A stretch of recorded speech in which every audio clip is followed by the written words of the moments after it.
Et donc, il a paru opportun de profiter d'un lieu comme celui-ci pour finalement poser la question du son et des bonnes pratiques avec des gens qui sont tous des amoureux du son, des passionnés du son.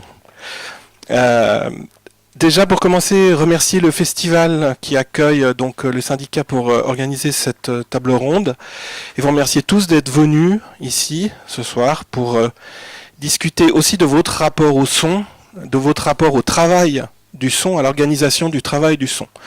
Vous allez voir qu'on va suivre quelque chose d'assez logique, à savoir un peu la préparation, le travail de tournage et puis la post-prod du son. Donc on va rester dans quelque chose, un voyage très logique. Mais on commencera par donner la parole pendant un quart d'heure à Peter Hentel, qui est ici, et qui nous parlera de sa pratique du son en prenant des exemples. Et ça nous permettra de rebondir régulièrement pendant toute la présentation, la discussion, sur sa démonstration. Peut-être, avant de commencer, vous laissez vous présenter à tour de rôle, vous prenez un micro, et puis... Alors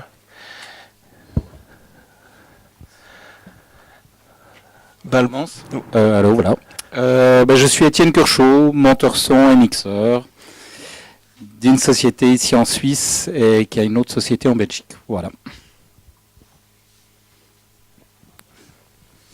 Voilà.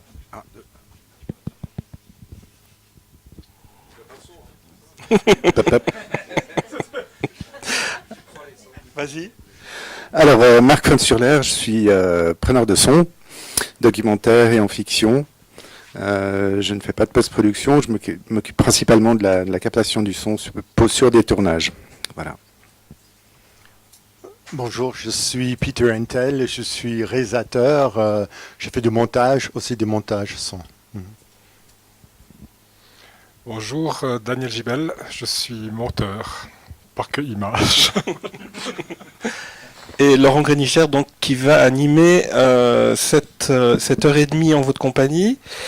Pour vous dire aussi qu'une fois qu'on aura terminé, ce qui va se passer, c'est que dans ces trois parties, il y aura chaque fois 2-3 questions que vous pourrez poser après chacune de ces parties, et que tout à la fin, il y aura un apéro offert par le syndicat. Voilà.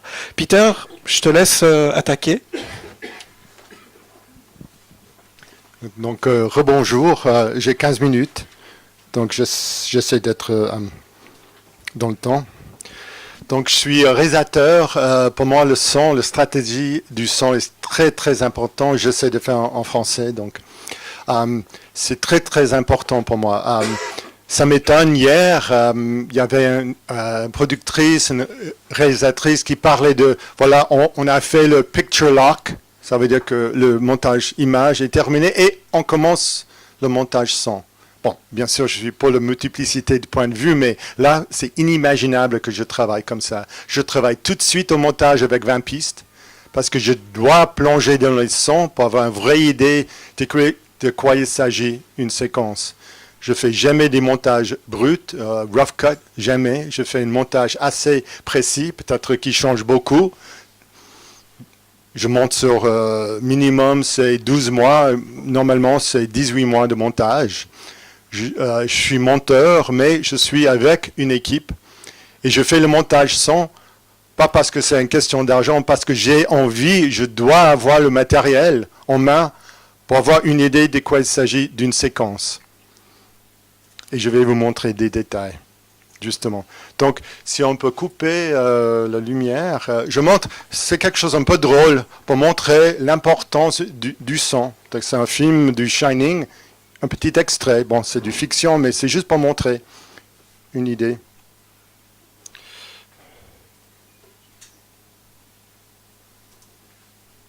Donc, d'abord, sans son.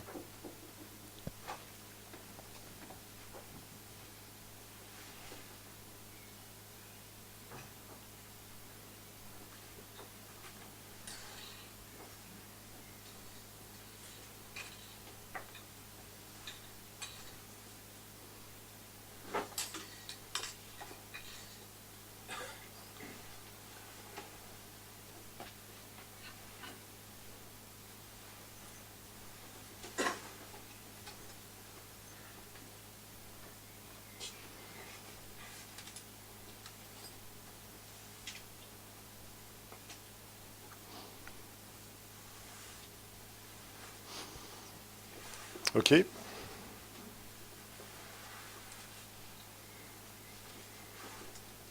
Maintenant, le même 30 secondes, mais avec son.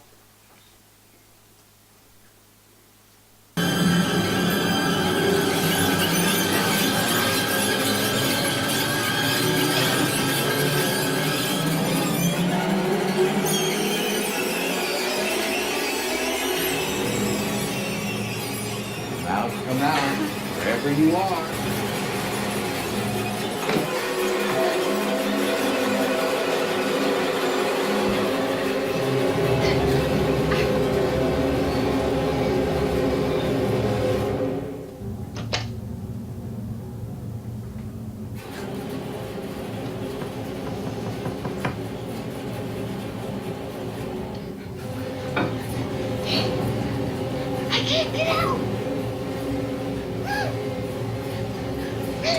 OK.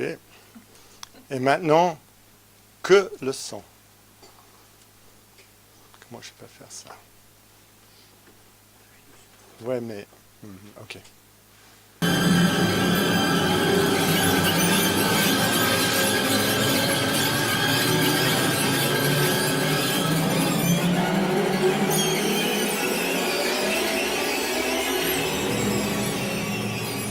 Mouth come out, wherever you are.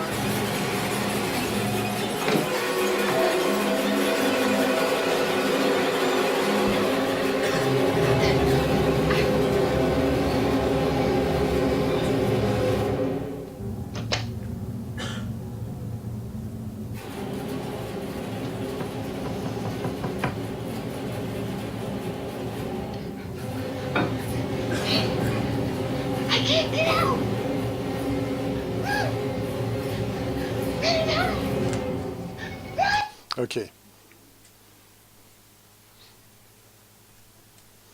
Je peux aller la lumière. Pourquoi ça? C'est curieux. Pour moi, quand on voit son son, c'est risible. Moi, j'ai éclaté, moi je trouve absolument ridicule ce qui se passe qu'on voit à l'écran. Maintenant, deuxièmement, quand on voit l'image et le son, c'est effrayant quand même. Ça donne les émotions. Et ce qui est très curieux, c'est seulement avec le son, les émotions sont là. Donc ça ne passe pas par les images. Donc je pense souvent que c'est par les oreilles, c'est par le son qu'on a des émotions, que c'est très très fort. C'est tout à fait autre chose que l'image. Il faut bien travailler les choses. Donc j'essaie de venir pour chaque film avec des vraies stratégies sonores. Ça veut dire que je discute tout de suite avec le preneur de son avant le tournage pour poser des idées. Déjà avec le mixeur, c'est pas à la fin du propos que je montre le mixage, discuter ça. C'est beaucoup trop tard pour moi. On commence de discuter et il vient plusieurs fois au montage, justement le mixeur, pour regarder, pour de nouveau avoir des stratégies. Sur le coup, au tournage avec le preneur de son, justement, on discute. Et chaque fois quand il cherche quelque chose, il entend quelque chose, il y va. C'est comme le cameraman, il le voit. Et bien sûr, le réalisateur dit, mais voilà, on va filmer ça. Mais c'est souvent rare que le preneur de son a le même statut qu'un chef-op. Et chez moi, c'est très, très important, ça, justement. Parce que je dois avoir beaucoup d'éléments. Et je vous montre juste après des éléments, le sonothèque du preneur de son, Blaise Gabiou, avec qui malheureusement, il a un tournage au Jura. Dans le Jura, aujourd'hui, il ne peut pas venir, mais... Il me donne son sonothèque avec des milliers des sons différents qu'il a fait, aussi des sons qu'il fait exprès pour chaque film. Mais d'abord, je montre un exemple. Ça, c'est mon dernier film. Ça, c'est le premier image. Donc, voilà. C'est un film qui était tourné en Ukraine. Mon père, il est né en Ukraine. Il a dû partir il y a un siècle à cause des massacres. Et comme vous savez, aujourd'hui, il y a de nouveau la guerre. Donc, le thème du film, c'est en fait ce qui est dans le passé et jamais dans le passé. Mais le passé, c'est quand même une idée un peu intellectuelle. Comment on peut avoir ça, mais vraiment concret? Donc, pour moi, c'est une question du son. Donc, je donne un sens au mot passé par le son.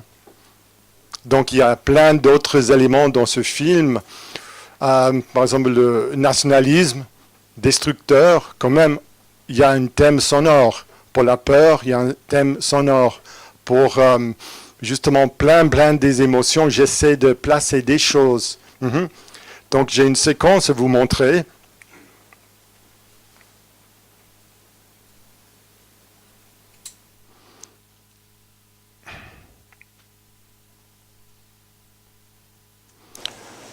Voilà, cette séquence était tournée avec Jan Björk-Vansen qui est là, le cameraman avec qui je travaille souvent. Donc on était, comme j'ai dit, en Ukraine. Et c'est une séquence des deux côtés. Ça veut dire qu'il y a des jeunes soldats ukrainiens et des jeunes soldats des séparatistes russes, pro-russes. D'accord? Donc c'est une séquence qui montre ces deux côtés. Et d'abord, j'ai envie de vous montrer ça. C'est 2 minutes.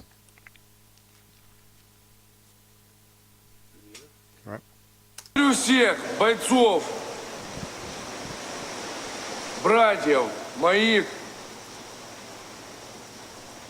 которые приняли сегодня в этот день присягу вместе со мною, присягу нашему народу, который в нас надеется, верит и любит. Поэтому победа будет за нами, так как в наших сердцах пылает огонь достоинства, порядочности, искренности, чистоты и так далее.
Вася.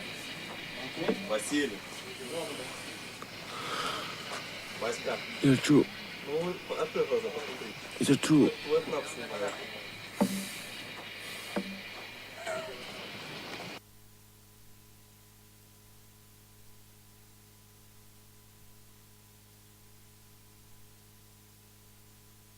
Plusieurs éléments pour moi. Justement, quand on voit les visages des jeunes soldats, j'ai ajouté les sons. Justement, il y a un son qui correspond parce que ça, c'est à peu près aux 25e minute, mais dès le début, chaque fois on parle du passé, il y a un bruit. Chaque fois on parle de nationalisme destructeur, il y a ce bruit. Donc il y a certains thèmes qui reviennent et chaque fois avec ce bruit-là. Donc j'ai utilisé ça à un moment donné. Bon, à un moment donné, il y a la musique qui est cassée par ces roquettes. Mais à un moment donné, j'ai enlevé complètement le son. C'est vraiment un silence. Il n'y a même pas des ambiances. C'est vide. Donc c'est curieux d'enlever le son complètement. On regarde autrement une image dans une silence totale, en fait. Et après, ce que j'aime bien faire, c'est de soulever une question. La question, c'est un petit bruit. Tac, tac, tac. C'est quoi ce tac, tac? Et c'est curieux. C'est une guitare qui touche un fusil. Mais on ne sait pas de quoi il s'agit. Et après, c'est très satisfaisant d'avoir la réponse. Vous-même, vous voyez de quoi il s'agit. Mais tout ça, ça passe par le son. Donc c'est inimaginable que je peux faire ce genre de choses à la fin du montage. Et je monte ça tout de suite. Et pour donner une idée, ça correspond à ça. Donc ça, c'est exactement dans le timeline du Final Cut avec les sons. Ici, on a les pistes pour les caméras parce on tourne toujours à 2 caméras. Il y a toujours automatique et manuel pour les sons, donc 2 caméras. On a ici en violet, ça c'est le MS de preneur de son, Blaise Gabiou. En rouge, on a les bruitages, par exemple ici des roquettes et d'autres choses. Et voilà l'intérieur vaisseau spatial, le son inquiétant, etc. Et ça, je peux vous montrer.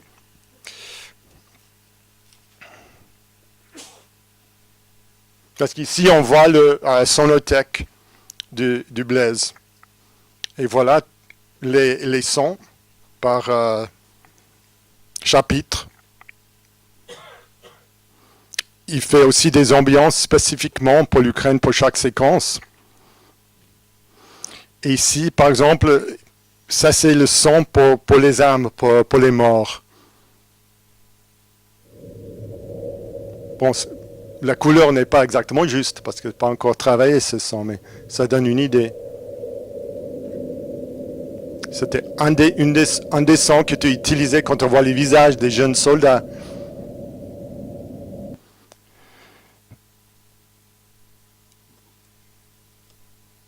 Ça, c'est le passé. C'est juste ça. Ça a l'air de rien, mais si le son n'est pas là, c'est vraiment autre chose. On perçoit autrement la séquence. Et moi, j'essaie d'être dans la subtilité. C'est une séquence typique pour moi. C'est pas avec un marteau, mais quand même, on sent quelque chose. Il y a un malaise. C'est ça ce que je cherche.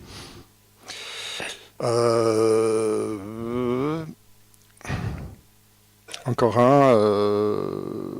Voilà, le nationalisme destructeur.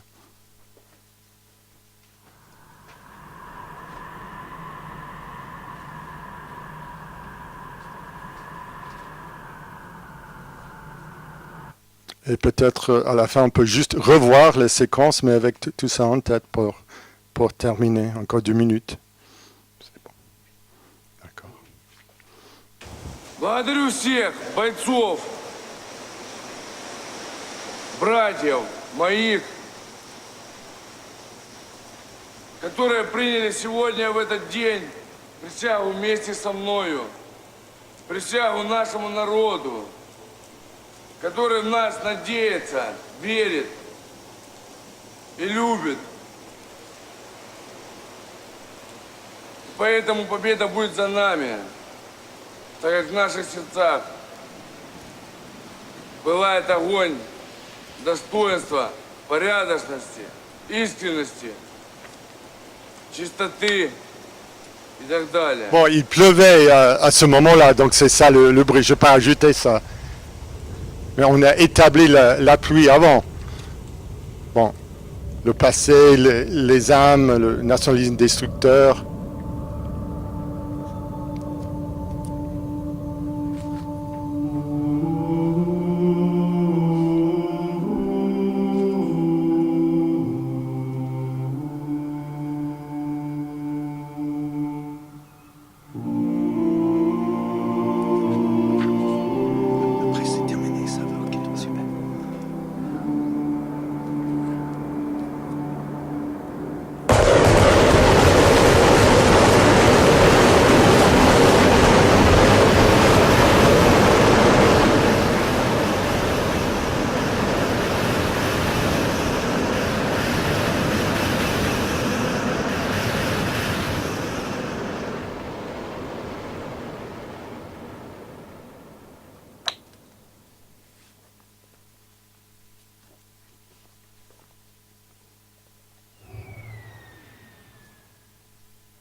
Вася.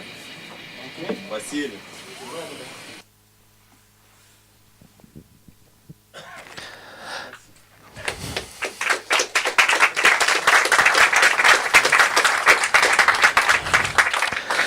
Merci beaucoup Peter pour cette démonstration. C'est assez amusant parce que il y a quand même un des deux exemples qui est un film de fiction pur jus. Et on se rend compte que dans le documentaire tel que tu le pratiques, il y a un point de vue, une reconstruction, une construction du son au même titre qu'on le fait avec l'image. Je vais peut-être te demander de prendre un micro, Peter, et puis on va en faire passer un dans le public. On va prendre 2 questions parce qu'il faut qu'on avance beaucoup. Est-ce que parmi vous, quelqu'un voudrait réagir à ce qui vient d'être proposé à l'écoute et montré par Peter? Oui, j'ai une question là-bas au fond. Oui, bonjour. Moi, j'aimerais savoir que quand vous avez des conditions qui sont difficiles, par exemple, si vous êtes sur un aéroport ou une rue très passante, comment est-ce que vous faites pour modifier le son, qui ne sont pas désirés dans le documentaire?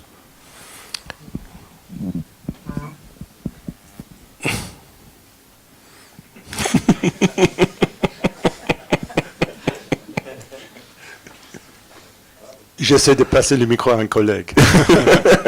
Parce que justement, c'est compliqué, c'est pas évident. Hein. Ouais. C'est intéressant. Peut-être qu'on peut, c'est intéressant parce que ça pose une question qui nous amène au chapitre qu'on est censé aborder maintenant, qui est aussi la question du travail de préparation et de repérage.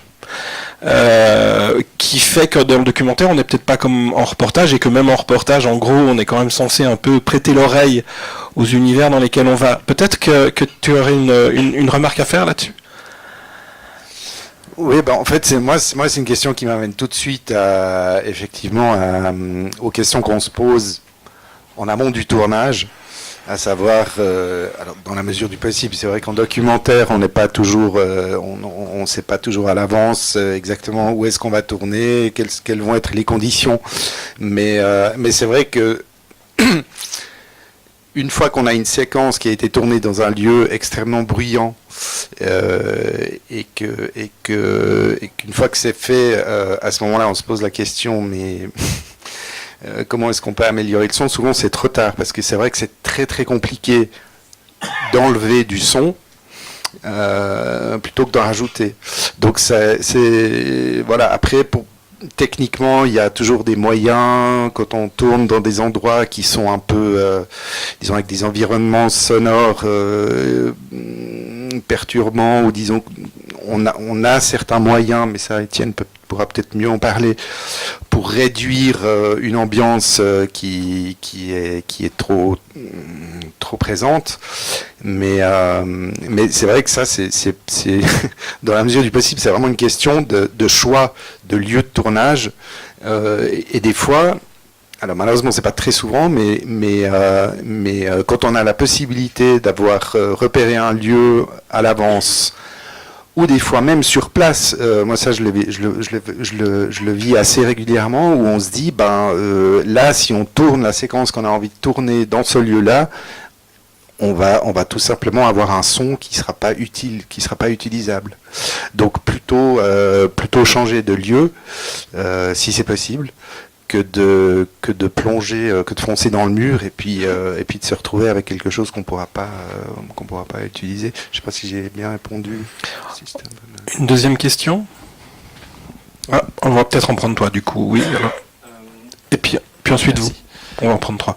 Vous avez parlé du travail du son déjà avec les monteurs images. Moi je suis plutôt monteur son justement, et j'aimerais savoir comment vous avez formé votre équipe à être attentif au son. J'ai vu que les sessions étaient très bien organisées. C'est le genre de choses qu'on voit à peu près jamais quand on reçoit une session montée par un monteur image. J'aimerais savoir comment vous avez travaillé avec vos monteurs pour qu'ils fassent ce genre de choses. Alors c'est intéressant parce que c'est la deuxième question, et en fait elle revient encore avec cette question de la préparation. Donc c'est vraiment une obsession, cette question de la préparation dont on va découvrir en abordant le sujet maintenant et tout à l'heure qu'en fait c'est toujours problématique. Peter? Oui, donc ma façon de travailler, c'est moi le monteur son. Je suis le réalisateur, mais comme j'ai dit, c'est essentiel pour moi d'avoir accès au matériel pour donner un sens. Donc, c'est pas question de donner à quelqu'un d'autre. Il y a des gens compétents. C'est pas question de budget. C'est question que moi, je dois plonger dans un matériel pour avoir une idée de quoi il s'agit. Le son et l'image. Donc, j'ai besoin des deux vraiment. Donc, je dois, moi, organiser ça, que ça soit clair dans ma tête. Je monte pas seul. Il y a 2 autres monteurs qui viennent et eux, on discute ensemble comme équipe. Mais quand même, je monte tout de suite 20 pistes. Pour moi, c'est très important d'avoir tout le matériel et plutôt divisé comme ça, le son direct, le MS, musique, bruitage. Et la seule chose, c'était tout en bas, le dernière piste, 42 à 48, ce sont des ambiances de room tone que j'ajoute juste à la fin. Mais ça, c'est la seule chose que j'ajoute. Juste le... Oui, ouais. Mais peut-être tu as d'autres expériences. Regarde sur l'organisation. Non, mais bon, on est collègues. Non, j'ai pas de choses à rajouter. On y reviendra après. Il y avait encore une question. Oui, non, monsieur qui est juste là. Bonsoir, moi je voudrais revenir sur l'intervention précédente sur l'aéroport. En fait, on pose la définition du documentaire à travers le son.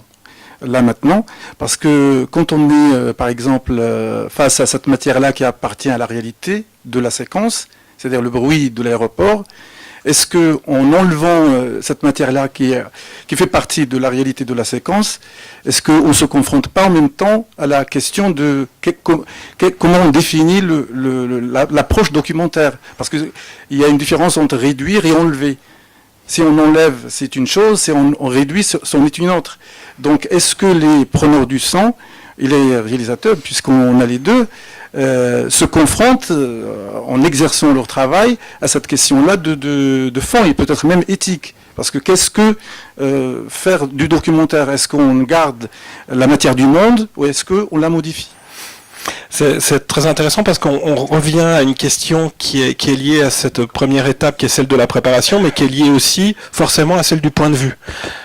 Du point de vue du choix, de la réalisation complète, pour le coup, assumée, de la subjectivité. Et Peter, par rapport à cette question? Oui, moi, j'ai besoin d'avoir les options.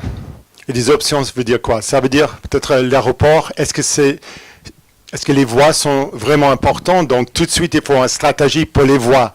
Mais aussi, comme vous dites, tout ce qui est l'ambiance est très important. Mais peut-être l'idée du film, c'est justement d'enlever tous les sons. Peut-être il y a juste autre chose qui se passe. C'est juste un son très précis à l'aéroport qui n'est pas réel, entre guillemets. Mais on découvre ça plus tard. C'est des questions de choix, d'avoir des options, d'avoir la possibilité de choisir. Donc c'est ça qui est important. Donc il faut justement discuter avec l'équipe comment on peut voir une multiplicité d'éléments. Là j'avais une question. Comment tu gères d'un côté le parti pris que tu assumes de subjectivité ou de type de traitement du son avec cette confrontation avec la réalité? C'est-à-dire en gros, comment tu prépares ton équipe, comment tu repères, comment tu décides finalement de parler du son dès le début avec tout le monde? Avec Blaise, le preneur de son, ça fait, je sais pas, le 3e, 4e long métrage qu'on fait ensemble. Donc, déjà, il sait comment je travaille. Il sait qu'il est, voilà, il a le droit de dire, voilà, j'ai envie de chercher ça, j'ai envie de proposer ça. Il sait que je suis à l'écoute. Donc, ça, c'est important. Et voilà, tout est question du temps, de prendre le temps d'assumer.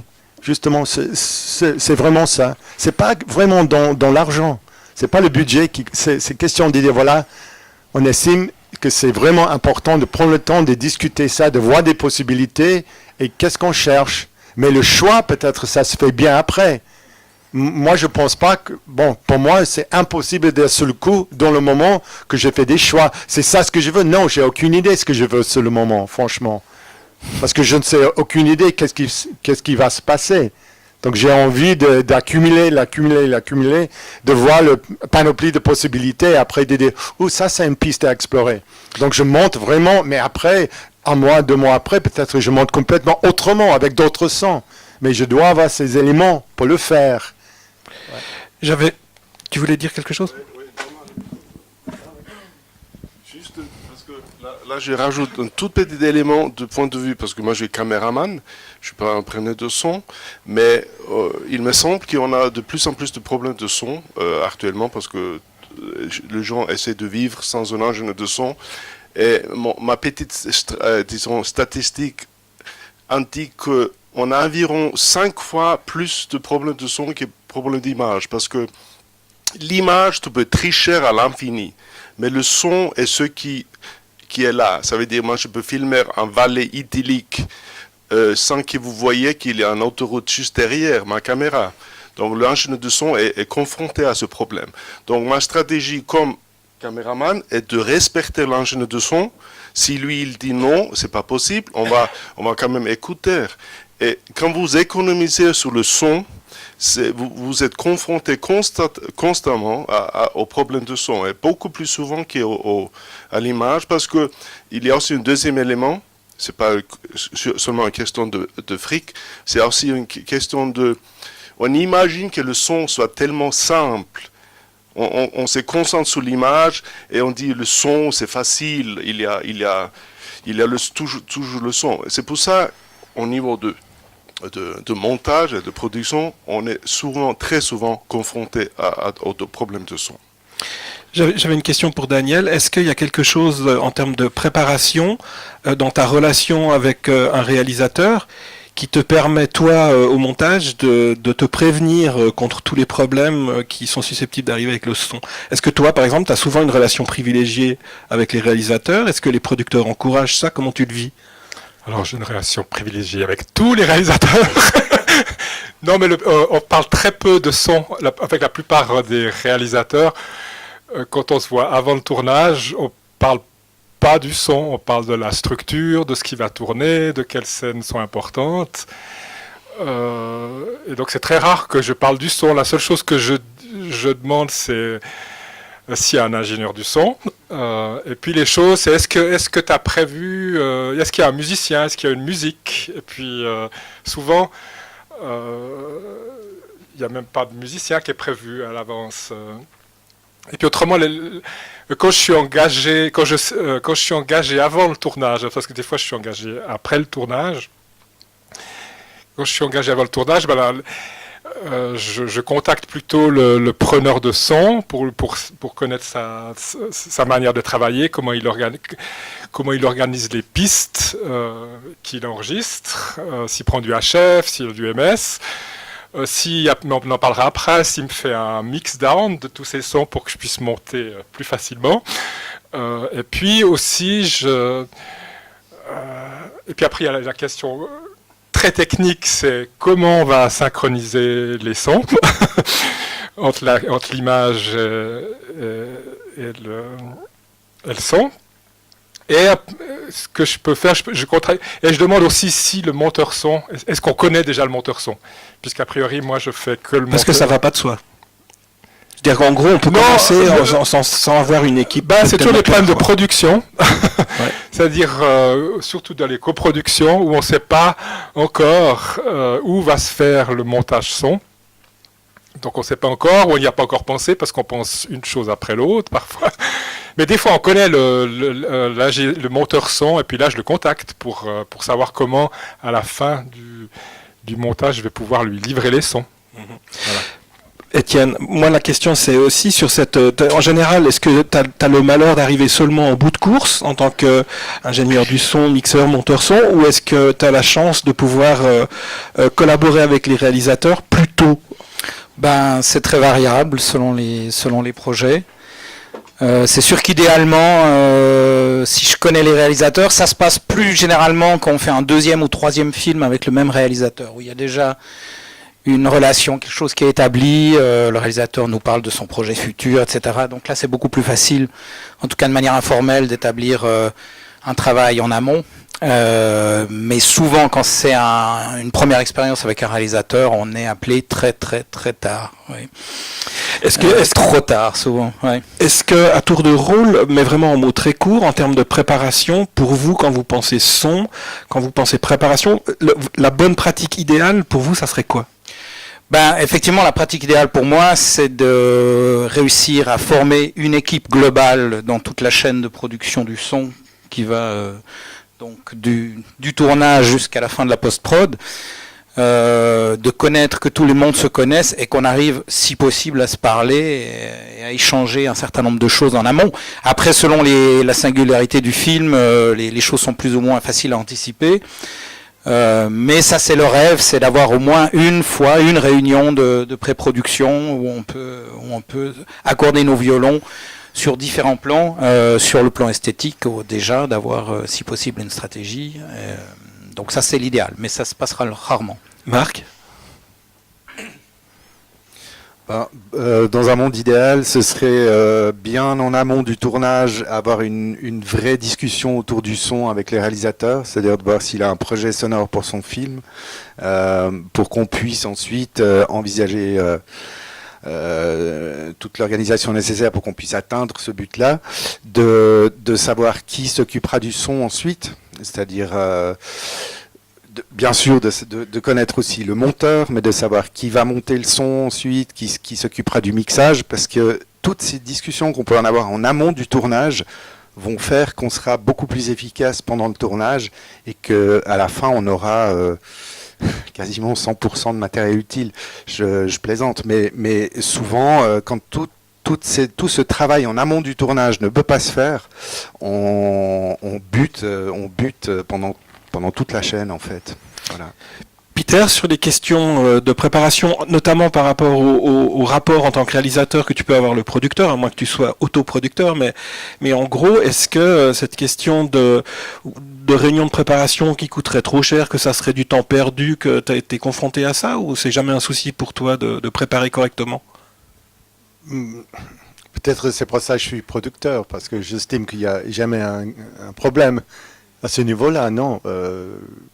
Comme j'ai dit tout à l'heure, c'est très important de prendre le temps d'avoir des discussions avant, pendant, tout le long. Donc, j'essaie de vivre ce qui est idéal.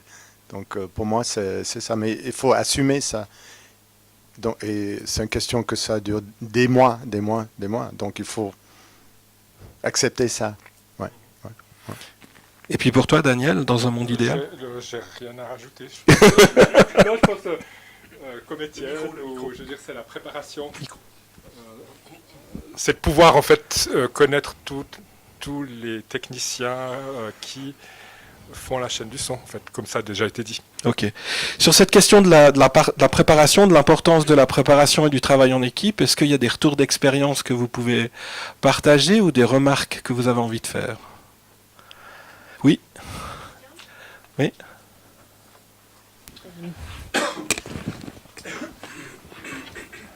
Excuse me, I will ask a question in English because it's a bit difficult for me, the verbal French. I would like to ask a question about emotions and the sound. You said that for you the sound is the medium which evokes emotions in the film, and how do you work with this idea? How do you explain, maybe in this scene I would like the audience to experience fear or to experience other emotions? How do you talk about this?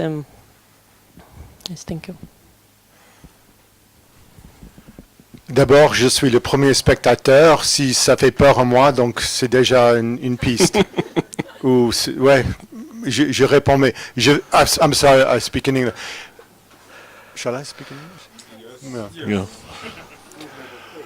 I'm the first spectator of the film in the sense I'm, looking at it on the screen. And if it raises, fear in myself, then I know I'm on the good track, I just respond as a human being.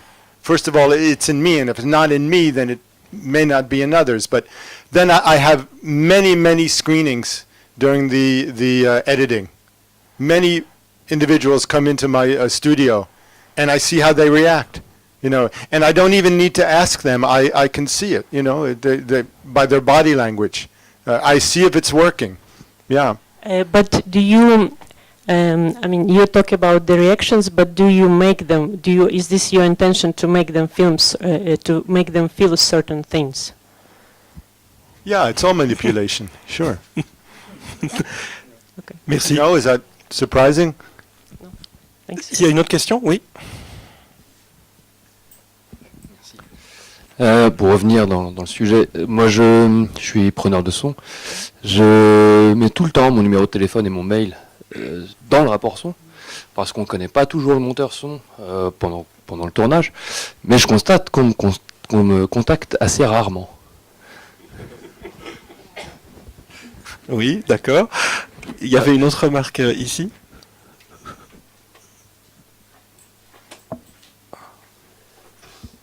C'est pas le même sujet en fait, mais ce qui m'intéresse, ce serait comment est-ce que ça arrive souvent qu'on nous envoie un film, qu'on fasse un montage son et que du coup le réalisateur dise j'ai envie de changer l'image. Et il y a des gens, alors vous avez dit que vous faites les deux, c'est bien. Il y a des gens qui savent pas faire les deux. Moi je sais faire le son, eux savent faire l'image. Et comment est-ce qu'on peut optimiser le travail de ces allers-retours pour éviter que du coup ça retourne au montage, du coup ça revient vers moi, j'ai tout à refaire parce qu'on a bougé une demi-seconde à droite, à gauche et puis c'est plus synchronisé, etc. Le film jamais fini. C'est un syndrome terrible. Si vous êtes d'accord, on va la garder en stock pour la partie post-production, si vous êtes tous d'accord avec ça. Je voulais évoluer sur la question du tournage maintenant. On a vu avec la première question des endroits extrêmement bruyants et de la sélection des lieux et des hors-champs et comment on pouvait gérer ça. Ça sous-entend quand même une équipe qui se parle et des gens qui se respectent au niveau des métiers. Parce que souvent on entend le son, on fera ça plus tard, et en gros il y a en général un type frustré sur un plateau, c'est souvent le preneur de son, quoi. Est-ce que vous avez sur cette question du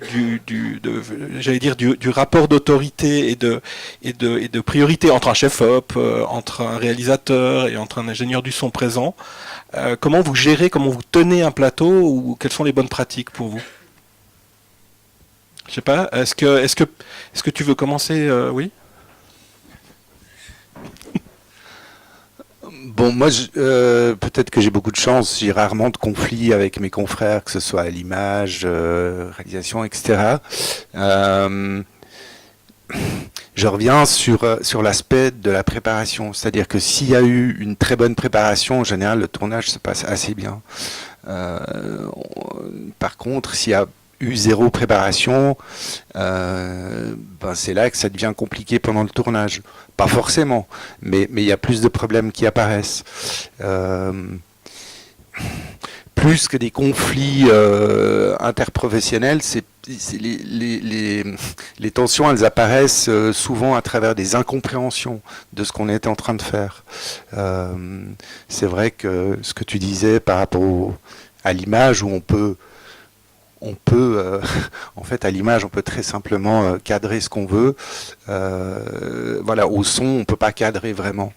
On tente de cadrer le son en utilisant des HF, en utilisant des micros très directionnels, des choses comme ça. Mais c'est vrai que s'il y a un élément perturbateur dans l'environnement dans lequel on filme, ça va être compliqué on peut pas l'enlever. Souvent, il y a une ce que je remarque, c'est que ça m'amène assez rapidement sur la question de la culture de chacun par rapport au son, c'est-à-dire de la connaissance sonore, d'une vraie connaissance sonore, d'une vraie éducation sonore, d'une éducation du son.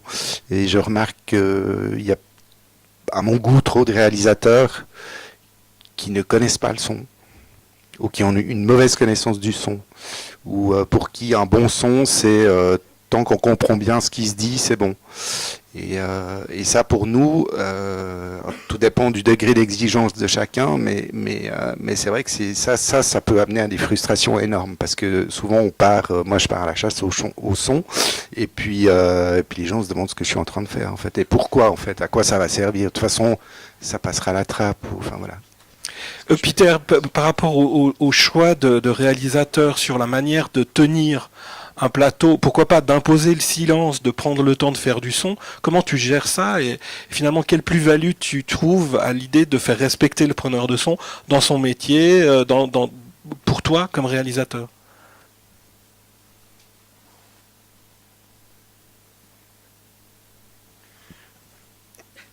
Ouais. Peut-être, en fait, le premier travail que j'ai fait au cinéma, j'étais preneur de son pendant 9 ans. Et donc tu apprécies le silence avant le son aussi. Déjà, ça m'a beaucoup aidé et ça m'a donné la possibilité de mieux dialoguer avec le preneur de son maintenant. Mieux ça que peut-être avec le caméraman, parce que je suis beaucoup moins instruit au niveau de l'image. Donc, ouais, peut-être c'est ça. Ouais. Ouais. De nouveau le caméraman qui parle. La meilleure chose que j'ai appris quand je faisais mon école de cinéma est de respecter le métier des autres. Parce que si on commence à se mélanger, à se mêler aux autres, ça devient explosif. Et j'ai vécu de drames sur le tournage quand tout le monde, quand le preneur de son commence à faire la réalisation, quand le réalisateur commence à dire au preneur de son quel microphone dans cette situation il faut qu'il prenne. Donc c'est très important que chacun respecte le professionnalisme de l'autre. Hein. Donc je ne vais jamais un bon réalisateur dire au preneur de son quel microphone qu'il doit. Le preneur de son, il connaît la situation, il sait quels sont les problèmes et c'est lui qui décide. Et donc si face à moi j'ai un preneur de son qui dit non, stop, on a un problème, il y a un problème de son, ça veut dire il y a un bruit, j'arrête directement la caméra, il n'y a aucune question. Donc je pense, sur une bonne ambiance sur le tournage, il faut que chacun fasse son métier. Ce n'est pas le réalisateur qui fait le son, ce n'est pas l'ingénieur de son qui fait la réalisation, et ça marche très bien. Pour reprendre l'exemple que tu donnais tout à l'heure d'un plan, par exemple, sur une plaine avec une autoroute qui passe derrière, à supposer que ça soit intéressant dramaturgiquement de traiter la question de l'autoroute, est-ce que toi tu filmes en tenant compte du son? Je veux dire par là que s'il y a un hors-champ qui est intéressant, est-ce que tu coupes quand tu as fini, ou t'écoutes aussi tout l'environnement de manière à lui laisser, lui, la possibilité peut-être de 30 secondes de plus, parce qu'en fait, la voiture qui passe, tu aimerais bien la voir en entier. En gros, est-ce que tu tournes aussi en tenant compte du son? C'est une très bonne question. Et la réponse est oui. Il faut absolument donner la marge pour le son aussi quand on tourne. Mais souvent, les ingénieurs de son, ils travaillent sur une piste. Ça veut dire ils prennent leur propre son. Ça veut dire c'est pas uniquement l'image qui va, c'est pas uniquement le son qui va directement dans la caméra qui va être utilisé dans le post-prod. Parce que lui, il fait ses marges. Parfois, pour une scène, il tourne beaucoup plus de son après et avant pour avoir cette marge, pour faire le mixage, etc. Daniel, par rapport au montage du son, tu te retrouves des fois avec des plans entre guillemets trop courts, c'est-à-dire en gros, tu as l'impression que tu peux pas faire durer parce qu'on a coupé trop court, que le son continue pas. Est-ce que tu as cette sensation parfois? Tu parles de l'image? C'est lié là, du coup, si on se retrouve au moment du tournage, de toi après en post-prod, de sentir une précipitation qui fait que tu n'as pas la matière, en gros, que ça n'a pas duré assez, que c'est pas... Est-ce que tu as déjà eu ce genre de il y a deux problèmes. Des fois, l'image est trop courte, parce que le caméraman bouge, il tient pas assez longtemps son plan, parce qu'il doit tourner plein de choses. Et le son, en effet, des fois le son est coupé, mais comme il dit, il y a, en général, la prise de son est plus longue. Donc j'ai accès au son qui est plus long pour la voiture qui passe. Je ne sais pas si j'ai répondu à ta question. Oui, en partie, oui. Il y avait... Juste rajouter une petite chose par rapport à ça, ça rejoint ce que tu dis, c'est-à-dire que ce qui est très important quand on tourne, surtout en documentaire, on est une toute petite équipe et que souvent on se retrouve dans pas toujours des lieux super bruyants et tout, donc c'est vrai que des fois on a envie d'avoir du son avant la prise, d'avoir une queue de son suffisamment longue en pensant au montage, ou simplement parce qu'il y a des sons intéressants. Et moi, les meilleures expériences que je vis, c'est quand l'équipe, on a toutes les antennes sorties, les yeux, on est attentif à ce que chacun fait, et que quand le son continue de tourner pour avoir quelque chose d'intéressant, quand je vois que et à l'image et à la réalisation on a un coup d'œil sur ce que je suis en train de faire et que je peux effectivement continuer à enregistrer, ça c'est l'idéal. Malheureusement, souvent, quand le plan est tourné, ça commence déjà à parler des choses qu'on va faire ensuite. Et souvent, au son, on est un petit peu décalé aussi. On se met pas forcément, on n'est pas collé à la caméra, on se met à 5 mètres ou 10 mètres. Et donc, c'est cette attention dont tu parlais, quoi, qui est vraiment hyper importante. Peter, la responsabilité du réalisateur par rapport à ça? Oui, juste encore une chose. Tout à l'heure, tu as dit hors-champ. Ça, c'est vraiment des mots-clés. Et tout est là pour la force du son. Parce que, voilà, on a le cadre, mais on a toujours le hors-champ au niveau du son. Donc, ça veut dire que l'image qu'on montre, mais quand même, l'univers est plus grand, et on peut ajouter des lecteurs, justement, des significations grâce au son. Donc, on peut élargir tout de suite. On a plus de couleurs avec quoi on peut peindre. Donc, c'est vraiment bien de penser qu'est-ce qui n'est pas dans le cadre. Parce que ça ajoute comme ça. C'est très important d'avoir ça. Étienne, par rapport à la post-production, les problèmes. Oui, mais justement, le tournage pour toi, est-ce qu'il te livre toujours ce dont tu as besoin? Par exemple, on va peut-être prendre le temps de parler un peu des sons d'ambiance, qui permettent à la fois de travailler les coupes, mais aussi de rajouter des niveaux, des ambiances et tout. Est-ce que des fois tu manques de matériel ou qu'est-ce que tu voudrais comme bonne pratique au tournage? Globalement, c'est vrai que plus le temps avance, en tout cas dans mon expérience, moins il y a de son seul et moins il y a une prise en compte d'une captation sonore du lieu. Et on fait la scène, on tourne un certain nombre de plans qui vont être nécessaires à raconter ce qu'on a envie de raconter. Puis il n'y a pas toujours une réflexion en disant mais quel est le minimum nécessaire au son. Et il y a peut-être un ou deux sons nécessaires à la compréhension de la scène qu'il faudrait enregistrer séparément. Et donc la stratégie par rapport à l'enregistrement de son seul, ça c'est le gros avantage justement d'avoir un travail de préparation, c'est aussi de pouvoir définir avec le preneur de son qu'est-ce qui est indispensable à enregistrer au tournage et qu'est-ce qui peut être ensuite reproduit à partir de Sonothèque, à partir de d'autres sources.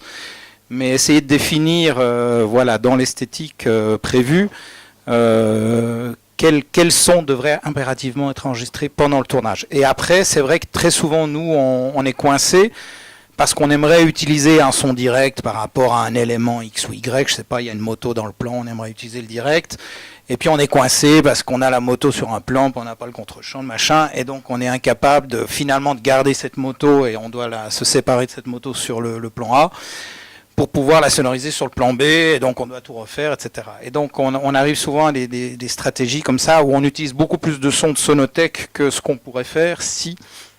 Mais je sais que les tournages sont de plus en plus difficiles à gérer en termes de timing. Mais si on réussit à intégrer dans le plan de tournage une stratégie d'enregistrement d'un certain nombre de sons seuls.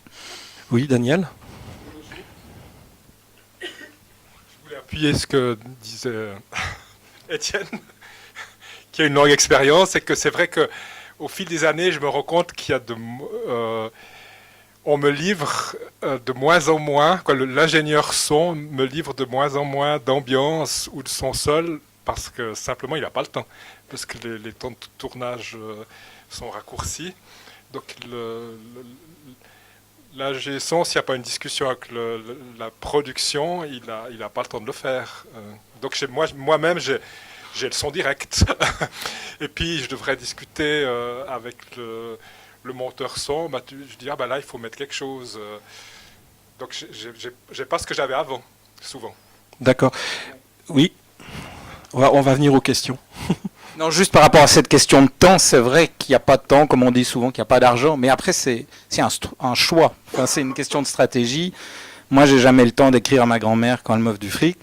Et non, mais c'est ça. C'est que je veux dire, à un moment donné, où sont les priorités, quoi. En fiction, on a le temps de faire 14 prises, mais on n'aurait pas le temps de faire la 15e pour faire juste une prise à vide pour pouvoir rapprocher le micro et enregistrer plus rapidement. Donc des fois, le son qui nous manque, c'est pas des grands temps. C'est juste effectivement l'attention et que toute l'équipe soit consciente de ça pour introduire ces 2 minutes, mais qui sont finalement dans l'organisation de la journée pas forcément un grand temps. Marc, là-dessus? Ouais, tout court. En fait, moi, ce que j'ai constaté en 20 ans, c'est que, en fait, on tourne de plus en plus de moins en moins de jours. C'est qu'avec l'avènement, avec l'arrivée du numérique aussi, on tourne plein de plans, c'est magnifique et tout, mais en fait, et puis le nombre de jours de tournage se sont fondus de 30-40%. Et voilà, on n'a plus de temps de faire de son, quoi. Voilà. Et je me souviens d'un temps qui me paraît tout d'un coup assez lointain, où je me rends compte que j'avais souvent sur des tournages documentaires 3-4 heures par jour pour aller faire du son. Ça s'est évaporé. En termes de réalisateur-producteur, Peter, est-ce qu'il y a des fois des journées ou des demi-journées que tu consacres que sur un tournage à la prise de son? C'est-à-dire, en gros, tu arrives dans un endroit, est-ce que tu dis on va aller chasser les sons? Est-ce que tu dis de toute façon le temps est pourri, on fera rien aujourd'hui? Ou au contraire, tu profites d'un univers qui tout d'un coup t'interpelle pour dire bah oui, on va chasser les sons? Blaise, il part, des fois, il dit voilà, il y a quelque chose, on l'attend. Donc, ce qui est normal. Donc, quand même, il dit les mêmes choses. Voilà, j'ai besoin de ça ou je propose ça. Blaise aussi. Mais c'est pas toute une journée, ça se fait pas comme ça. C'est parce qu'il doit avoir accès au son. Il dit voilà, où j'ai entendu quelque chose. C'est ça qui m'intéresse. Donc, il propose sur le moment. Ouais. Ouais. Est-ce qu'il y a des questions sur cette question du tournage et de l'attention qu'on porte au son? Oui, il y a une question là-bas. Oui, bonjour. Oui. Ouais, ok, merci. Et donc, je rebondis sur ce que vous disiez. Vous disiez que c'est avec le temps que les prises de son étaient pas de plus en plus pauvres, mais moins fournies en ambiance, en son seul. Est-ce que vous pensez que ça peut être mis en corrélation avec la formation des preneurs de son, qui peut être plus lacunaire ou qui peut être moins complète ou moins précise dans le tournage de la fiction ou du documentaire? Formation des preneurs de son ou des réalisateurs?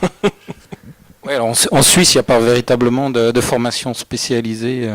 Voilà, je voulais en fait rebondir là-dessus. Ouais. Excusez-moi, je vous coupe. Je voulais rebondir là-dessus, c'est-à-dire que, hormis à Zurich, où ils ont des départements très poussés sur la prise de son dans différents domaines, en Suisse romande, il est vrai qu'il y a des écoles où les jeunes peuvent s'orienter plus vers du son ou vers de l'image ou de la réalisation, mais c'est jamais aussi poussé que ça peut l'être dans certaines écoles en France ou en Allemagne. C'est vrai. Bon. Non, mais là-dessus, je pense que il y a peut-être une question de formation, mais moi, je pense que c'est plus, on en revient à ce que disait Étienne avant, c'était de se dire, bah voilà, si on a 20 jours de tournage, essayons donc c'est revenir à la préparation, c'est de se mettre d'accord entre nous, puis de se dire, bah chaque jour, essayons de prévoir qu'on puisse faire le travail de son nécessaire au film. C'est tout. Et ce que je remarque souvent, c'est peut-être la problématique de la formation, c'est peut-être plus du côté des réalisateurs qu'il faudrait se poser la question que du côté des preneurs de son. Parce que tous les gens que je connais qui font du son, sont tous capables de faire et pensent tous et ont tous envie de faire des ambiances, des sons seuls, et de faire leur travail bien. C'est que souvent on nous laisse pas l'espace de le faire. Mais c'est peut-être une autre question, mais on nous met la pression en nous mettant la responsabilité du son du film, souvent, mais il faudrait le temps de le faire, c'est ça, pendant le tournage. C'est une répartition des priorités. Donc c'est une organisation, c'est une réflexion à avoir et à se mettre d'accord tous ensemble sur comment on a envie de travailler, de quoi le film a besoin. Et donc pas de quoi le preneur de son a besoin, parce que ça c'est une question qu'on me dit souvent, est-ce que tu as ce dont tu as besoin? C'est une question que les réalisateurs devraient se poser, ça, plutôt que de la poser au preneur de son. Voilà. Oui, le son pour moi c'est la musique, c'est une musique, donc il faut avoir toutes les notes possibles. Donc justement, il faut avoir des stratégies qui aident à ça. Est-ce qu'il y avait une autre question sur cette question du tournage? Alors là, il y a 2, 3. On va commencer par le monsieur du fond. Bonjour, moi j'aimerais savoir comment répondre au réflexe "We'll fix it in the mix" des réalisateurs qui croient qu'en fait c'est possible de fixer tout dans le mix, quoi. On verra en post-prod.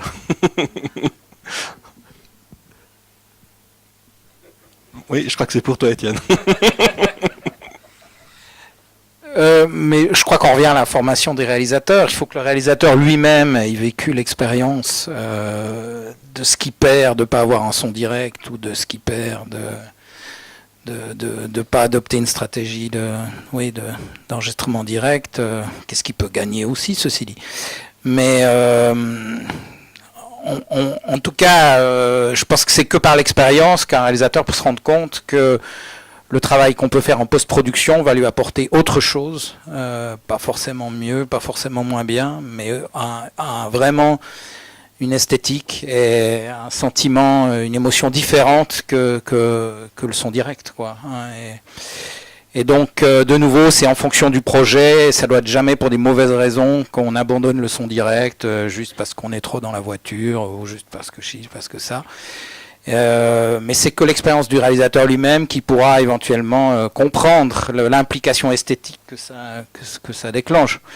Après, moi, je peux accueillir un réalisateur et essayer de lui montrer quelques exemples de films que j'ai faits où on basculerait d'un son direct à un son plus post-produit. Mais en même temps, généralement, quand on fait l'un, on n'a pas l'autre, etc. Donc c'est vrai que ça, c'est quelque chose que je rêverais de faire peut-être dans le cadre d'une école. C'est de tourner une séquence et de la sonoriser intégralement selon plusieurs modes, et pour pouvoir finalement vraiment comparer, parce que c'est ça qui permettrait vraiment de juger finalement la valeur, la plus-value apportée par le son dans une séquence. Ce serait de voir la même séquence avec différents sons ou différentes sonorisations. Et là, on verrait l'implication, l'interaction que la bande-son a sur la perception globale. Oui, Peter. Oui, c'est vrai, il y a toujours des surprises, des mauvaises surprises, et on fixe énormément de choses. Et talonnage, c'est la même chose, d'image, il y a des choses malgré tout. Donc, mais il y a un outil magnifique au son, au mix, c'est comme un radio, on voit... Oui, justement, et là, on dit, voilà, ce son-là qui est enterré là-bas, il faut enlever ça, donc voilà... Oui, au mix, donc il y a des outils fantastiques pour le faire. Et bien sûr, il faut plonger à ça, justement chercher ça des fois. On est obligé. Ouais. Il y avait une autre question là, puis ensuite monsieur en blanc avec la chemise. Voilà. Oui, toi en premier. Oui, ok. En fait, je vais revenir à la question de l'abandon des sons en tournage.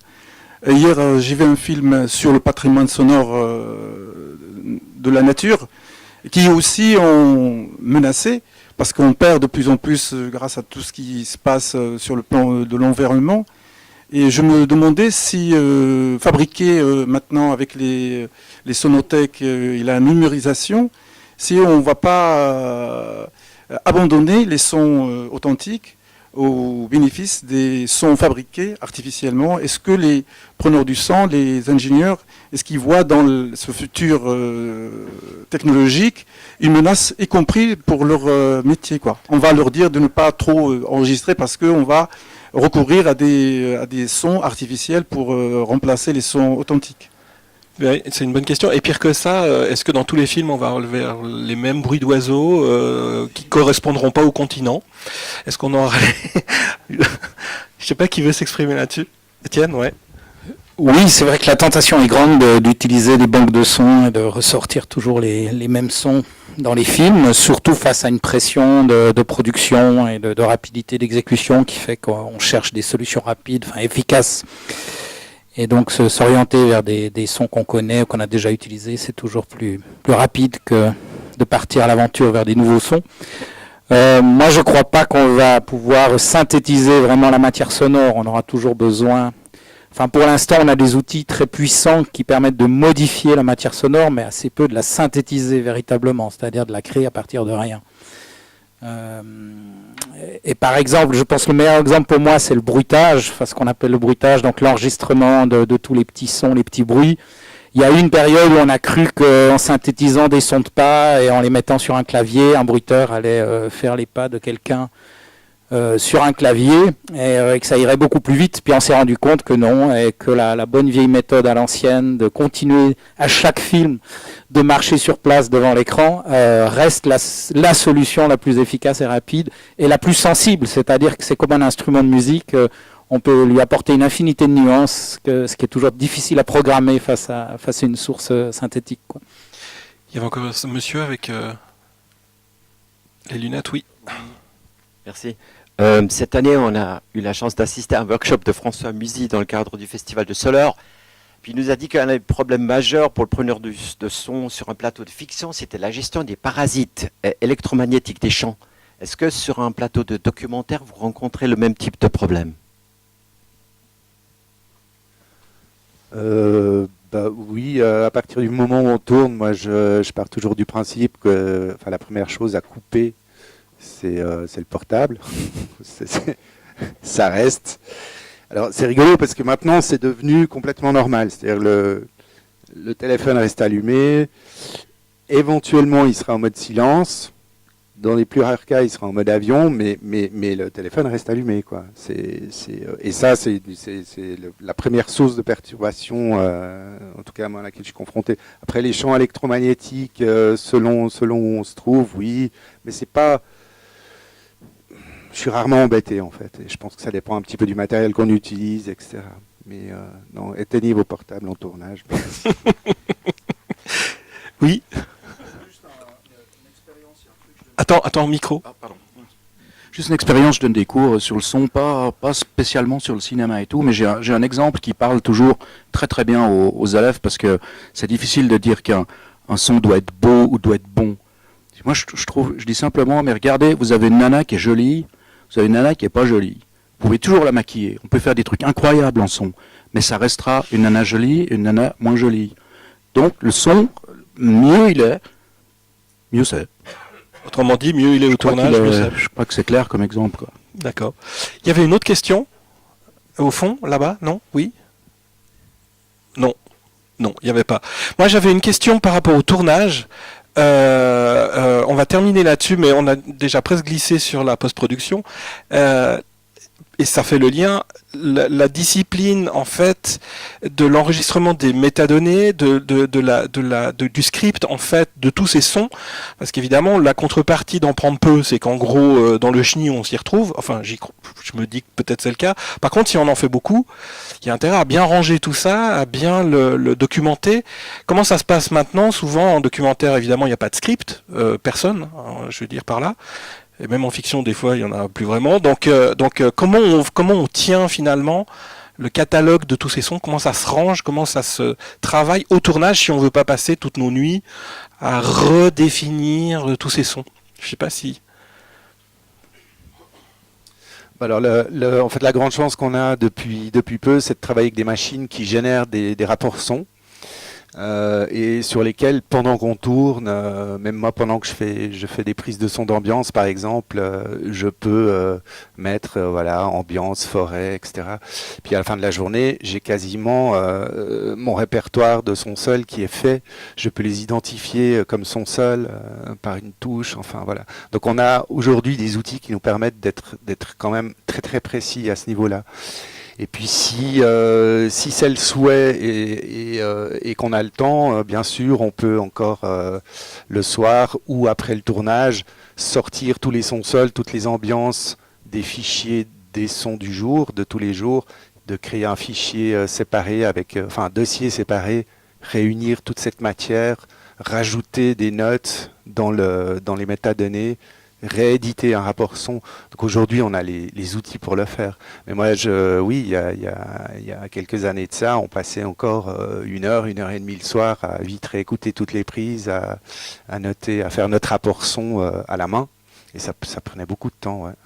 Pendant que L'année dernière, on parlait du workflow par rapport notamment à la sauvegarde des données. Là, on est directement aussi sur cette question. Est-ce que la sauvegarde des données sonores à la fin de la journée, une fois qu'elles ont été clairement répertoriées avec des rapports son clairs, comment ça se passe? Est-ce que vous êtes plutôt bien traité? Est-ce que, en gros, ces fichiers sont sauvegardés sur les mêmes disques, le même nombre de backups que par exemple pour l'image? Ou est-ce que vous le faites vous et que ça sera tout à la fin du tournage que vous remettrez vos rushs déjà à qui? Au réalisateur, au monteur? Est-ce que ça intéresse quelqu'un à la prod, la sauvegarde de vos sons? Bon, ça c'est une question rigolote, les backups, parce que en général c'est une question qui se pose, au premier jour de tournage, quoi. Bon, heureusement de temps en temps on en parle avant, si on est bien préparé. Mais non, moi en général ce que je fais, c'est que je fais un double backup de mon côté. Voilà, c'est fait. Et puis, en principe, sur le documentaire, on s'arrange quand même pour qu'il y a toujours un ordinateur, soit le réalisateur ou caméraman, etc., pour les backups images aussi. Et puis, en général, on met les sons du jour dans le même dossier, dans le dossier du jour où il y a les images, les sons, etc. En général, c'est comme ça que ça se passe. Et ouais, moi, j'ai pas de gros problèmes par rapport à ça. C'est-à-dire que ça fonctionne en général assez bien. Oui, Daniel? Oui, j'ai vu la question. Oui, je rebondis par rapport aux rapports son, en fait, qui sont implicites dans les métadonnées que je reçois. Et pour moi, c'est très important d'avoir ces rapports son. Et puis depuis longtemps, c'est comme il n'y a pas de script en fait sur un tournage documentaire. En fait, c'est le son qui me sert de script, parce que le son est tourné chronologiquement, et donc je me base en fait sur les remarques de l'ingé son qui dit c'est un interview de telle personne. En fait, toutes ces données me servent de script, et donc c'est très important pour moi, pour me retrouver, parce que j'ai une chronologie, j'ai mon script, et aussi de savoir, aussi pour moi que je monte comme il y a des fois plusieurs pistes son, de savoir, sur la piste 1, il y a 7 personnes, sur la piste 2, il y a 7 autres personnes, il y a un mixdown sur la piste 7 et 8, donc c'est capital pour gagner beaucoup de temps au montage. D'accord. Il y avait une question juste là? Ah, le micro arrive. C'est pas le même. Ma question, c'est surtout sur le mixage, justement, parce que vous venez de dire que dans son documentaire, on crée le documentaire sur le montage, dans le montage, pas comme une fiction qu'on a un script. Alors, mes questions, c'était pour Étienne et pour Monsieur Intel, sur le mixage. C'est-à-dire, on a des images, on a des bruits, mais quelquefois, il faut quand même donner un peu de dramaturgie. Quelle est votre expérience avec la musique? Et parce que c'est aussi très important, dans le point de vue de dramatiser plus un script. C'est marrant parce que là, on parle vraiment d'un point de vue affirmé du réalisateur. Surtout, mais je remercie les deux, mais Étienne ouais. comme mixeur, avec son expérience, et aussi, parce que, enfin, c'est voilà. Le point de vue. Ça commence tout de suite, dès le jour que je m'assois. No, I mean, how do you play? So imagine you have an idea, you have the images, you have your sound, but then all of a sudden you, in the middle of your trip, right, while doing your film, you realize you have to put something else, that it's not that you count with music, for example. What is your experience? If you could share with us, what are your choices? For example, I just recently saw a film that it would not function without the music, like you mentioned in the beginning. So the music, like you told us today, is very, very important to create. Even in the picture that you show us of the sculpture, right? It's very beautiful, beautiful sound of musical sound that really. So what is, if you can tell us a little bit, because it's also very important for the post-production and the sound, right? And for the choices or the things to watch out in the mixing. Bon, chaque film c'est différent. Chaque réalisateur a une autre façon de travailler. Je peux seulement parler de ma façon de travailler. Moi, je dois avoir les éléments. C'est quel moment on découvre ça? C'est justement au montage. C'est pas au tournage que j'ai des idées. Non, franchement, j'ai pas d'idées. On capte. On est là de recevoir de la vie au niveau du son et au niveau de l'image. Et moi je constate qu'est-ce qui se passe. Mais c'est en travaillant des mois au montage que je commence d'avoir une idée, qu'est-ce que j'ai envie de dire. Et c'est quoi mes éléments pour le dire, justement. Là, j'ai besoin de la musique pour le statut, parce que c'est intéressant entre les soldats, avec tous ces thèmes sonores, et les roquettes après, ça fait un contraste. On cherche ça quand on fait du son, quand on fait du montage. Des fois, on peut vraiment passer des choses très différentes. C'est ça, vraiment, de tirer les gens d'un côté, tout à fait à l'opposé. Ça, c'est fort. Donc, je cherche ces moments, et c'est souvent au niveau des sons que ça se présente. Donc, voilà, c'est en travaillant que j'essaie de trouver des solutions. Ouais. J'avais une question pour Daniel, pour rebondir par rapport à ça. Si tu travailles malheureusement avec un réalisateur qui n'est pas très sensible à la question du son, c'est quoi ta marge de créativité sur le son? En gros, est-ce que tu prends beaucoup d'initiatives? Est-ce que tu fais beaucoup de propositions? Comment tu avances en fait au montage si cette partie-là de la créativité n'est pas tellement utilisée par le réalisateur? Question difficile. Bon, je réponds pas directement. C'est vrai qu'au début, quand je reçois 150 heures de rush, le travail principal, c'est de débroussailler, et puis qu'on va, avec le réalisateur, surtout s'intéresser à la structure. Puis c'est vrai que c'est toujours, quelque part, c'est toujours la parole qui compte, c'est-à-dire les scènes avec du dialogue ou les interviews. Donc on va, parce que c'est le plus simple, construire avec la matière de la parole. Puis après, par rapport au film l'exemple qu'a montré Peter, bien sûr qu'il y a des scènes qui sont fortes de point de vue sonore. Hein, là, bon, c'est extrême les images de croquettes et de roquettes, mais chaque scène a une ambiance sonore aussi. Et puis ça, je joue à rythmer aussi, et ça joue aussi dans la construction par rapport à des scènes calmes ou des scènes plus violentes. Et comme toujours au montage, je veux dire, je dois faire des propositions au réalisateur. Et puis dans les cas idéaux, c'est une collaboration. Et puis après, c'est vrai que d'avoir la musique, c'est pour ça que j'aime bien avoir que le réalisateur propose des musiques. C'est vrai que la musique permet de s'échapper de la réalité, en fait. D'arriver très vite, facilement dans une émotion. Peut-être juste Étienne avant toi. Ouais. Rebondir encore sur la question précédente. Moi, je pense que c'est pas au mixage qu'on doit découvrir qu'il nous manque une émotion à la scène, idéalement. C'est un peu tard. Oui, mais en tout cas pour moi, plus le travail du son se réfléchit en amont, plus il sera intégré et imprégné dans le film et indissociable finalement du résultat. Et plus un réalisateur arrive, le pire c'est les réalisateurs qui viennent en me disant t'es formidable, carte blanche, c'est généralement justement des réalisateurs qui ont aucune idée de la fonction sonore ou de qu'est-ce qu'ils aimeraient que la bande son rajoute à leur séquence. Et donc c'est dans ces cas-là que c'est finalement le plus difficile de travailler. Moi j'essaye toujours de me dire mais pourquoi on va mettre un son d'abord, avant de savoir quel son on va mettre, quoi, qu'est-ce qu'il va représenter. Donc voilà, plus ce travail en amont, mieux c'est. Donc si la musique est réfléchie avant le tournage, en contactant un musicien, pendant le tournage éventuellement, en balançant de la musique de temps en temps dans les oreilles des gens qui sont là, ou pendant le montage, évidemment le montage image, c'est le mieux. Après, ce qui va se passer vraiment en post-production, c'est parfois il y a une accumulation de matière et d'envie et de fonctions qui vont commencer à se superposer et éventuellement à se contredire ou à se accumuler. Et là, tout d'un coup, il faut hiérarchiser, il faut choisir, et il faut faire cohabiter finalement toutes ces couches. Et c'est là le travail. Je profite parce que je viens de voir le film de Bron, où là, la musique était hyper importante. Je dirais plus que l'image, à mon avis. Alors, par exemple, le choix de la musique, comment c'était fait ou quelle était ta participation comme monteur? C'est toi qui viens de toute la musique ou c'est Alors justement, dans le cas de ce film, la musique a été intégralement posée au montage image. Donc j'ai pratiquement aucune intervention à ce niveau-là. Ouais.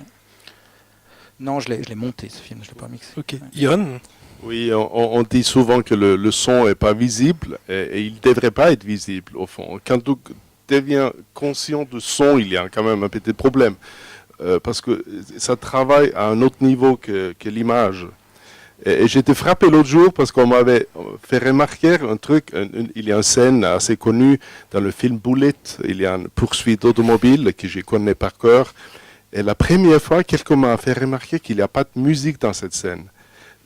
Toutes les scènes similaires aujourd'hui sont avec la musique, mais il n'y a pas de musique dans cette scène. Et je n'avais jamais remarqué, et c'est comme ça que ça devrait fonctionner au fond. C'est juste, c'est les rapports de moteur qui font que... Ça veut dire, si on devient trop conscient de son, il y a quand même un petit problème, parce que ça travaille sur le sous-conscience, au fond, le son. L'image travaille au premier degré, mais le son au deuxième degré. J'avais toujours sur cette question de la post-production, on parlait en préparation de la difficulté de monter avec un son, j'allais dire, qui est une espèce de bouillie, un mix-down ou comme ça pour un monteur. Toi, tu voudrais recevoir quoi dans l'idéal comme son pour faire ton montage ? Est-ce que en gros, le son où on écrase tout sur la caméra, ça te satisfait, ou est-ce qu'il y a un assistant qui va venir travailler avec toi sur cette question du son tout de suite, ou comment ça se passe ? L'idéal, hein, voilà, c'est technique. Donc, en fait, l'ingénieur son, je reçois des fichiers qui ont en général 8 pistes. Et il y a 6 pistes qui représentent les sons isolés. Et on me donne aussi en même temps un mix-down, qui est un mélange de tous ces sons. Des fois créé par l'ingénieur son. Et c'est vrai qu'au début, moi je préfère travailler avec ces 2 pistes parce que ça va plus vite. Et si je veux, j'ai toujours accès très facilement au son isolé. Et c'est vrai que pour le montage, quand il y a beaucoup de rush, quand on fait la structure, je préfère ce mix-down. Et je l'avoue. Et après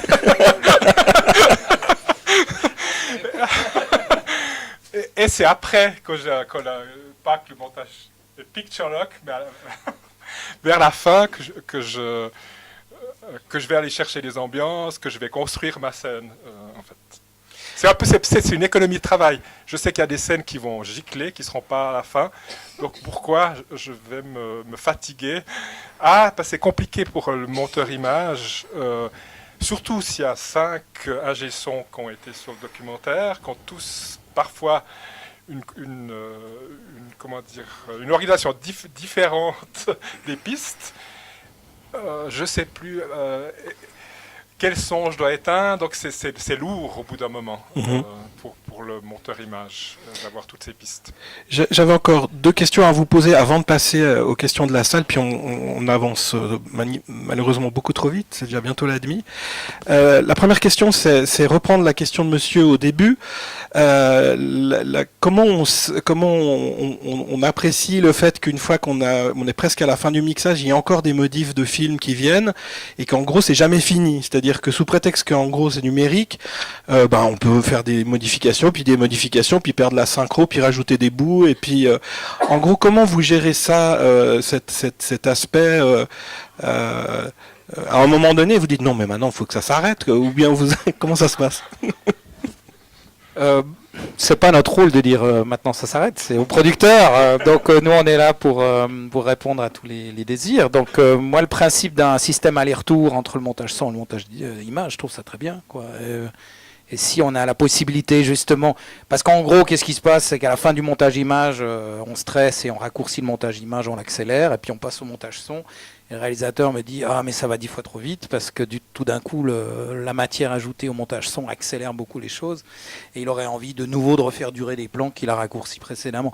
Donc si on peut faire ces allers-retours, moi je suis tout content. Alors après c'est sûr que ça génère quelques soucis techniques, mais au jour d'aujourd'hui c'est quand même pas forcément très compliqué. Surtout si on mixe de manière complètement virtuelle, finalement c'est encore assez facile de faire des change lists et de retomber sur ses pattes. Du coup, la qualité du mix, en prépa, on faisait la différence entre un mix TV qui a priori est stéréo, mais encore que, et puis le mix 5.1 qui a priori est fait pour la salle, mais encore que. Comment ça se passe la discussion sur ce choix? Est-ce que tout le monde veut du 5.1? Est-ce que tu aides dès le début de la conception du projet à faire ce choix? Comment ça se passe? Alors c'est l'avantage et l'inconvénient du numérique qui a généré une démocratisation finalement des modes de diffusion. Et avant on savait mieux qu'on faisait un film vidéo qui passerait qu'en vidéo, qu'on n'aurait pas les moyens de le kinéscoper, d'en faire une version pellicule, que ça allait coûter très cher. Et donc clairement c'était destiné à une diffusion hors salle. Et puis maintenant, avec le DCP, ça coûte rien, donc n'importe quel projet a toujours l'espoir à un moment donné de sortir en festival et dans une projection grand écran. Donc ça devient très compliqué de définir les choses. Les budgets le définissent un peu pour nous, même si le producteur dit dans le coin, oui, bon, le 5 points, on s'en fout, mais quand même, tu me fais un 5 points pour le DCP, quoi. Donc c'est assez compliqué de se situer. Alors après, avec certains réalisateurs, il y a une connaissance du support qui permet un choix du format selon l'esthétique du film et de dire on choisit de faire du 5.1 ou pas du 5.1 pour une raison vraiment liée à l'esthétique du projet. Mais là aussi, il y a beaucoup de méconnaissances, donc c'est pas toujours facile d'orienter le réalisateur. Ouais. D'accord. Peut-être deux dernières questions, et puis ensuite il va falloir qu'on s'arrête parce que l'heure et demie est passée très vite. Oui, il y a une question là-bas au fond. Voilà, bonjour. Je voudrais revenir en fait sur l'aspect musical dans les documentaires. Et j'aimerais savoir, quand vous discutez justement d'ajouter une ambiance musicale, quel est le facteur qui fait que vous allez choisir de la musique originale ou de la mood music? Mood music, donc d'un catalogue ou d'une librairie déjà existante. Peter, tu fais composer ou tu vas chercher dans ce qui existe? Les deux. Les deux, oui, ça dépend des situations. J'en avais fait exprès pour un film. Ça dépend. Quelle est votre expérience avec ça? Alors nous, on produit de la musique et on a un catalogue de mood music, donc c'était justement pour savoir un peu dans le domaine du documentaire s'il y avait des préférences un petit peu plus, des penchants un petit peu plus, vers plus de la mood music ou s'il y avait des impératifs d'originalité pour être mieux synchronisé, etc. Voilà, c'est simplement des questions de budget en fait. Voilà, par contre, je vais me permettre de donner une expérience personnelle, c'est que j'ai tourné dans un supermarché un documentaire d'1h30 en immersion et qu'on avait fait couper le son, qui est donc une espèce de musique qui tourne sans arrêt parce que c'était insupportable et impossible au niveau des droits. Mais par contre, au montage, je suis allé chercher 50% des morceaux en mood music et 50% on les a composés et j'ai choisi quelle musique d'ambiance je mettais dans mon supermarché pour chaque scène. Voilà. Donc ça répond plus ou moins, c'est que oui. C'est les deux pareil. Mais juste pour dire que je dis attention, musique, parce que moi j'estime qu'il y a une tendance de dire voilà, je vais mettre une musique pour montrer des émotions, pour sauver une séquence, pour dire voilà, c'est ça ce que je voulais dire, et ça suffit pas, à mon avis, c'est juste une sorte de pansement sur des choses pour essayer de... Ouais, donc c'est pas toujours ça, la musique qui est le bon choix. Ouais. Des fois oui, mais... Alors voilà, justement, c'était là aussi l'interrogation, c'est de dire... Est-ce qu'il ne vaut pas mieux justement d'être directement, comme vous êtes en relation avec l'ingénieur du son, être aussi étroitement en collaboration avec le compositeur de la musique pour justement que cette musique ne soit pas juste, soit complémentaire avec les autres éléments sonores justement. Bien sûr, ouais.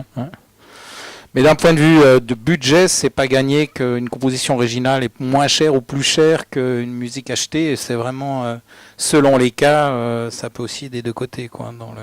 Mais c'est sûr que plus on implique un musicien tôt dans le processus, plus son travail peut être impliqué. Oui. Pas tout court, mais pour moi, la question de la musique, c'est un vrai choix de réalisation. C'est-à-dire que c'est pas juste se dire est-ce que là on va mettre de l'illustration musicale ou c'est un vrai choix de réalisation. En tout cas, mes expériences avec les réalisateurs avec qui j'ai travaillé, c'est la musique, c'est une question très difficile parce que souvent la musique, elle peut très très vite prendre toute l'importance. Moi, les mots de musique que j'entends trop souvent sur des documentaires, je trouve que ça fout en l'air tout, souvent, trop. C'est parce qu'on... C'est agréable la musique, quelque part, on en met, et puis ça fait une espèce de tapis sonore et tout, mais la question, ouais, c'est vraiment un choix de réalisation, quoi. Et je pense que si on réfléchit pas bien à la question, on peut bousiller son propre film en faisant un mauvais choix de musique. Donc c'est une question à la fois très compliquée et hyper intéressante. Peter, ensuite Daniel, Oui, puis on juste- s'arrêtera là après Daniel. Juste aussi, tous les sons, comme j'ai dit tout à l'heure, on fait une musique avec les sons. Donc il faut vraiment chercher ça. Est-ce que c'est imaginable que je peux faire la même chose avec mes éléments, capter, mais créer que vous êtes le compositeur au montage d'une vraie musique? Mais c'est pas peut-être un violon qui fait ça, peut-être c'est plein d'autres choses, des machines, des voitures, des pas, des gens en bribe ici. Ouais, ça peut être très intéressant au niveau sonore. Et c'est ça qui est fort, parce que la vie nous donne ça aussi. Ce qui pose la question du rythme, mais c'est encore autre chose. Oui, Daniel. Peut-être pour le mot de la fin en plus. Non. Bah oui. Parce que en fait, c'est pour moi la musique, elle vient toujours trop tard. Je veux dire, quand je monte, je pose la question tout de suite. Est-ce qu'il y a un musicien Et puis souvent pour le réalisateur, c'est trop compliqué de penser à la musique au début, et puis on va y penser à la fin du montage image, où ce sera le monteur son ou même le mixeur qui va faire, qui va poser la musique. Puis je trouve que la musique c'est très parce qu'elle est, il faut s'habituer, il faut qu'on la fatigue la musique. Donc c'est bien de l'avoir très vite, même si le musicien il fait pas une musique définitive, qui est qui est une maquette, ou alors qu'on prend des musiques tests un peu pour voir s'il faut de la musique, quelle est laquelle, et puis il faut du temps pour savoir quelle est la bonne musique. Et puis souvent, en tout cas au montage image, on n'a pas le temps, parce que soit elle n'est pas là, soit elle arrive très tard. Voilà. Bien. Je suis désolé, non, mais on est déjà loin dehors, mais par contre, vous allez pouvoir discuter avec eux à l'apéro qui vous est offert juste à la sortie. Pour terminer, je voulais vous remercier d'être venu au show ici pendant 1h30. Remercier donc le festival d'avoir accueilli cette table ronde. De remercier Laurent, qui est directeur de post-prod, puis qui a aidé en fait pour la réalisation de cette table ronde. Remercier Florian Piftag qui s'occupe de la technique aussi, et puis Gudula Mayanzolt, qui est la directrice du marché, et puis qui vous a aidé aussi pour accueillir cette table ronde. Voilà, merci à tous, merci infiniment. Prêtez l'oreille quand vous allez voir des films, et puis bon apéro.